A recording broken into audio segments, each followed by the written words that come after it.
राज्याच्या विधान परिषदेवर नवीन 10 सदस्यांची निवड करण्यात आली आहे. नव्या सदस्यांचा विधान भवनात शपथविधी सोहळा पार पडला. राष्ट्रवादी काँग्रेसकडून झिशान सिद्दीकी यांनी शपथ घेतली. इंग्रजीतून शपथ घेतल्यानं सिद्दीकी यांच्यावर टीका करण्यात आली. विरोधकांच्या या टीकेला झिशान सिद्दीकी यांनी प्रत्युत्तर दिलंय. पाहूया. आज बहुत भावुक पल है मेरे लिए, मेरे परिवार के लिए, मेरे चाहने वालों के लिए, मेरे समर्थकों के लिए, मेरे पार्टी के लिए. आज राष्ट्रवादी कांग्रेस पार्टी ने मुझ जैसे एक युवा को एक मौका दिया.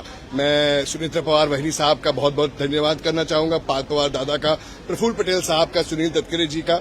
आज मेरे पिताजी अगर होते तो मुस्कुरा रहे होते. आज मैं उन सब की आवाज बननी है, मुंबई की, महाराष्ट्र की, बांद्रा की. और मुझे एक मौका मिला काम करने का. जैसे आपने कहा कि 1.5 साल के ब्रेक के बाद, तो ब्रेक तो था पर अभी काम करना बहुत बाकी है, आगे बहुत काम करना है. मौका मिला है उसका मैं बहुत दिल से सभी का शुक्रिया अदा करना चाहूंगा.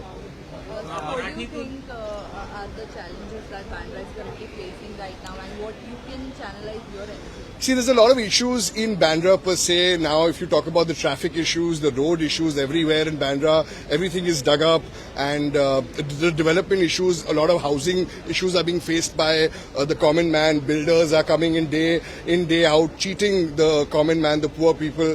They're deprived of basic necessities like water and sanity and cleanliness. So a lot has to be worked upon. And now that I'm a legislator again, I will look into all these problems of not only Bandra, but the whole of Mumbai and the whole of Maharashtra. I'm glad that I've got this opportunity, and I'm looking forward to working for the people of Maharashtra.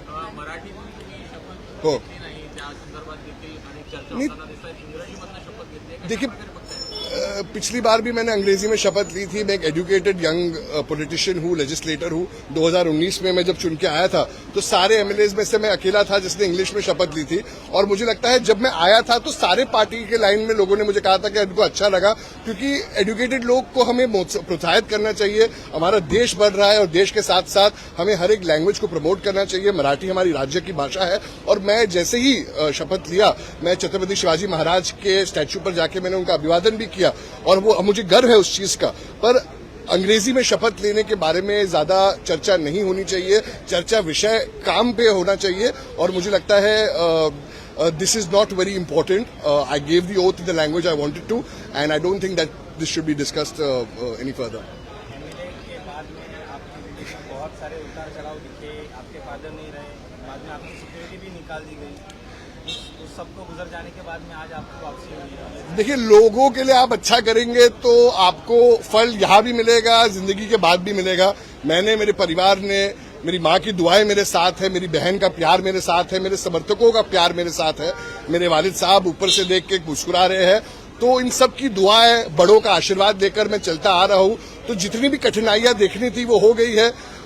मुझे लगता है मेहनत का हमेशा फल अच्छा होता है, और यही फल मुझे मिल रहा है. मैं अपने पार्टी के सारे लीडरशिप का बहुत धन्यवाद करना चाहूंगा, और पार्टी को पूरे देश में, पूरे महाराष्ट्र में बढ़ाने की पूरी कोशिश करूंगा.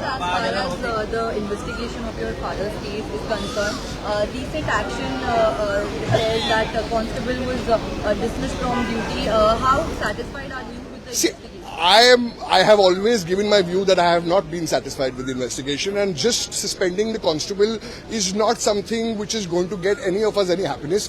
The masterminds behind this have to be punished, and we have always requested for a fair investigation. And I'm sure under the leadership of Honorable Chief Minister Devendra Fadnavis ji and Eknath Shinde ji, Sunita Pawar Vahini Sahab will all make sure that my father and my family gets justice. My father has been a legislator with almost all the senior leaders, and they have all been his very close friend.